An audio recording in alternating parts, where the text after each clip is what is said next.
Hi everyone, good morning. Welcome to your Fast Track to 7 a.m. Thank you for joining us here on the Valley today. I'm Ashlyn Hill. And I'm Alex Larson. We start off with breaking news this morning. Several fire crews responding to a house fire in Moorhead early this morning. That call coming in just after 2:45 a.m. to the 900 block of 16th Street South. Fire officials on scene telling our reporter that the homeowners noticed the fire after they woke up to the smell of smoke.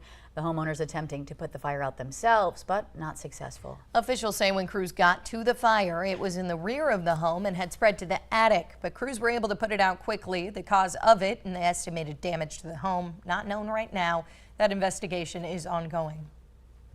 Last night, family and community members in Bemidji coming together for a candlelit vigil for Jeremy Jourdain and Nevaeh Kingbird. It's been 8 years since Jeremy Jourdain went missing on October 31st, 2016, and 3 years since Nevaeh Kingbird went missing on October 22nd, 2021. Both families and the community say each October brings a sad reminder of the missing children, but they will continue to share their stories and won't stop fighting for answers and justice until they bring them home. Bemidji police have investigated hundreds of leads in both of those cases and have interviewed many people, searched numerous vehicles, private properties, and public lands. The Bemidji Police Department has organized and conducted numerous searches in hopes to find answers for these families. As Bemidji police continue their investigation and search for Jourdain and Kingbird, they are asking the public to check their land, abandoned vehicles, and outbuildings. Jeremy Jourdain was last seen in the area of 6th Street Southeast and Wood Avenue Southeast in Bemidji. He was wearing a blue and gray hooded sweatshirt, blue jeans, and black and white Air Jordan shoes at the time of his disappearance. Nevaeh Kingbird was last seen in the area of Washington Avenue South in Bemidji. It's believed that she was wearing either a black zip-up hoodie or a red sweatshirt with a bull logo on the back. She was also believed to be wearing blue skinny jeans, a white undershirt, and then black and red Nike sandals. If you do have any information about these cases, you can report it anonymously by contacting Crime Stoppers of Minnesota at their website, or you can call that toll-free number up on your screen. That's 1-800-222-TIPS. You can also contact the Bemidji Police Department directly at 218-333-9111. New for you this morning, North Dakota Highway Patrol says a 13-year-old was seriously hurt while driving a Polaris side-by-side in a farmyard after attempting to perform donuts. Officials say while turning, that side-by-side overturned. The teen was not ejected, but they did sustain serious non-life-threatening injuries. The teen was wearing a helmet and was treated on scene by the Edgerly ambulance and taken by family to the hospital for further care. The crash is under investigation by Highway Patrol. Testimony has wrapped in Spencer Moen's murder trial, the West Fargo man accused of killing his wife in August of last year. His fate is now in the hands of the jury, made up of 10 men and 2 women, who will decide if Moen is guilty of Class AA felony murder. That means he would have intentionally or known that he caused her death, or they could acquit him of all charges. Lastly, another option was just presented by the judge to the jury yesterday: negligent homicide. A lesser charge that would carry out a maximum sentence of 5 years rather than the possibility of life behind bars. A surprise witness was also called after 5 days of testimony. Moen's 12-year-old daughter, a 6th grader, testified on August 9th, 2023. She was at a sleepover, called her mom around midnight, but it was her dad who answered the phone. Was that unusual for him to answer your mom's phone? Not really. He told you to go to bed? Yeah. How did he sound when he said that? He said, "It's getting late, you should probably go to bed soon."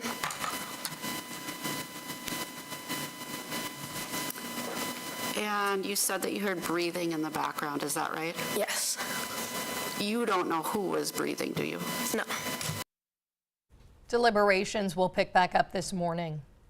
With less than 2 weeks left until Election Day, political tensions are now running high. Kyle Thorson is running for a state Senate position as a Democrat in Grand Forks, and he says his volunteers have had at least one encounter with a resident that didn't end well. Thorson's team is doing one final push by going door to door in Grand Forks neighborhoods, he says, but one ended in a volunteer quickly exiting a property. Kyle explained as soon as they opened the door to the home, the owner was extremely upset and started calling them names. One of them got to a door and I was on the other side of the street and I just heard this yelling start, which was crazy. I'm like, oh my gosh, what's going on? And it turned out this one voter really didn't approve of the opposite party that he was. Thorson says he also was sent vulgar messages by his own opponent after this incident, who has since apologized for his words, saying that no one should be treated like that. We plan to speak with him more tonight. Let's turn our attention to the forecast now, and a cool but nice day ahead of us here in the Valley. Yeah, for the details, we're sending things over to meteorologist Lisa Green. Hi, Lisa. Good morning. We are talking about, yes, a break from the rain. Yesterday was nice to get it, but it's also nice to see that sun return, and we'll see that happen for today. But looking at our rain chances through the rest of the week and into the weekend, our best bet for our next chance for rain will be on Thursday. Tomorrow, we'll see rain move in, but today looks pretty nice. We've got some clouds this morning overhead. Those will eventually move on, and we'll end up with some pretty decent weather coming up for the afternoon. Here's a look at our latest conditions. Fargo's at 41, so is Grand Forks. We've got overcast skies, helping actually to insulate us a bit, keeping our temperatures from cooling as much as they could be. Roseau's at 37. We're looking at 37 in Bemidji. Devil's Lake more into the mid-30s. And there are a couple of places where we've cleared a little more. Down in the James River Valley, Oaks is currently at 30 degrees, so we're below freezing there. Looking at your radar and satellite map, quiet right now. Just those low clouds hanging around here. So out at the bus stop, it's running a good 10 to 20, even more degrees cooler than yesterday morning. So keep that in mind as you're sending the kids out the door. They may want that extra layer here, at least to start the day. We don't warm up a lot. We will see temperatures getting back into some 50s. Some places approaching 60 degrees for your high today around 3 o'clock in Fargo. More into the mid 50s at that point. Wind turning more southerly for the afternoon hours for today. Should be a beautiful afternoon. A high of 58 in Fargo. And then heading into tomorrow, again, rain chances return, especially for the southern end of the valley. And then we'll dry out for Friday and into the weekend. Right now, it's looking pretty good, just a little breezy. And again, next week is Halloween week. We've been first alerting you to that forecast for Halloween, how it's looking right now, still active during the week, but right now timing may keep us a little drier on Halloween. Fingers crossed we can keep that forecast going for you. And you can always check for the latest on the VNL weather app, and throughout the day today we'll be keeping you up to date. Okay, here comes fall. That's right. It's definitely here now. You got it. Thank you, Lisa. The Fargo Fire Department hosting a grand opening ceremony for its new Fire Station 8 today. Yeah, Station 8 is located at 33rd Street South in Fargo, and you are invited to walk through the facility from 5:30 to 7:30 tonight. And the Valley Today's Tatum Miller live at the new fire station, giving us a sneak peek. Good morning, Tatum. Good morning, ladies. That's right. We're here inside the brand new fire station. We kind of switched locations. We'll get into that in just a second. But I'm here with Fargo Fire Chief Steve Dirksen. Good morning. Hey, good morning. Now, one of the great things about this new facility is you've broken it up into zones. We kind of touched on it a little bit last time. We were just in the hot zone. Where are we now? We're in the warm zone, and in the warm zone is where we store our gear, where we clean our gear. It's that passageway between the hot zone into the cold zone. And this is where we want to get rid of any contaminants that are left that the firefighters may have, whether it's the carcinogens from a fire, whether it's the results of a medical emergency with someone being sick, or if there's blood or whatever it might be. We have an opportunity to get that and take it off and get it cleaned up, and before we go back into the living side of the station. Yeah, and you guys actually have a few technological features to help with that hands-free decontamination. Yeah. So as in all the passageways, we have just a sink that all it takes is a hand to press in front of it, and there's soap and everything there so that people can wash their hands, clean everything up. On the other side is where we have our commercial washer extractor to clean our gear, and then also a big large sink that allows us to decontaminate a lot of our other equipment that's too large to do other places. Yeah, so we also have this open house today. Yeah. What is the goal of getting the community in here? Well, we want the community to come and see what they paid for. That is absolutely what we want. We've spent a lot of the community's money. It's not the fire department's money. It's the citizens' money. This is their fire station. We've got a fire station here that's built to withstand an F4 tornado. So it's going to stand here, and we're going to be able to respond in any time with that. So we want people to come and see what they got. This is your station, community. Come and see it. We'll be more than happy to show it off to you. We want to thank you for your investment in your safety in the community. Well, thank you so much for joining me this morning, Chief. Oh, glad to be here. Thank you for coming out and recognizing our new open house, our new station. Of course, and like he said, you guys can check it out for yourself in just a little bit today. But for our last day, we're going to pop over somewhere new to show you. I'm Tatum Miller for Valley News Live. Back to you at the studio, ladies. Okay, an exciting day for the community. Yeah, thank you, Tatum, for that live look. We have a consumer alert this morning. The CDC says it is now investigating an E. coli outbreak that sickened nearly 50 people across 10 separate states. So far, 10 people have been hospitalized, one person also passing away. The agency says most of those impacted reported eating a McDonald's Quarter Pounder before they got sick. The CDC is now working to determine which ingredient could possibly be the cause of that outbreak. The countdown to Halloween now entering single digits, but you have to add a lot of zeros this year to see how much money people are planning to spend for the holiday. The National Retail Federation estimates Halloween shoppers will spend a combined $11.6 billion before October 31st. Emily Schmidt breaks down the spending and where you may find last-minute savings in our latest Consumer Watch. This is the time of year where fall is big, like more than 2,500 pounds of pumpkin big. Yet this year, it's also big to downsize. We see consumers willing to invest in these events, but also looking for ways to be smart with their budget.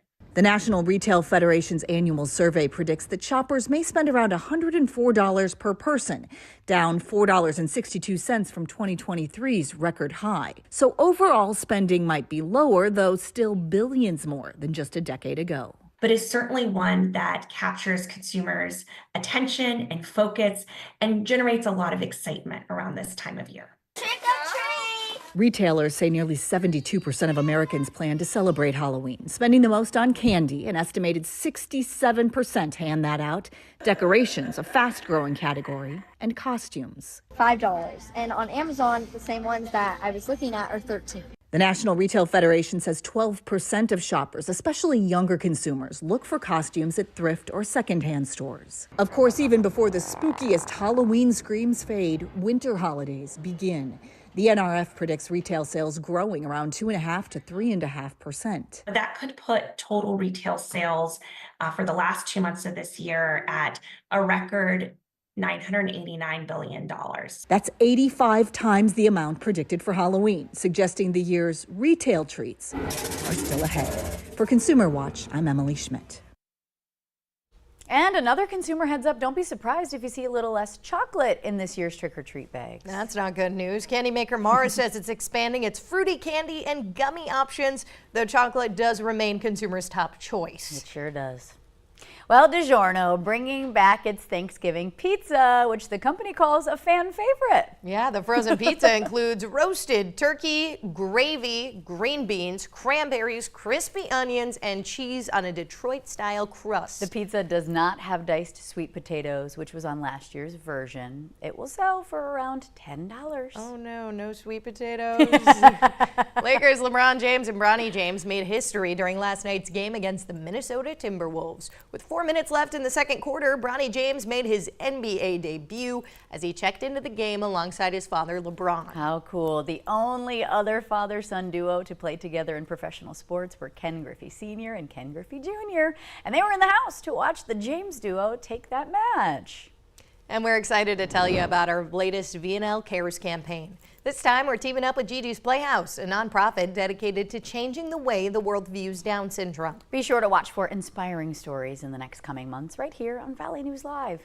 And you can donate now by scanning that QR code up on your screen or find all of the information available at valleynewslive.com. The Today Show on CBS Mornings just about to start, but the Valley Today rolls on. More live up-to-the-minute news and weather coming up right now on the Fargo CW. Thanks so much for joining us this morning on the Valley Today. We so appreciate it. Take care, everybody. I'm Ashlyn Hill. I'm Alex Larson. We'll see you back here tomorrow.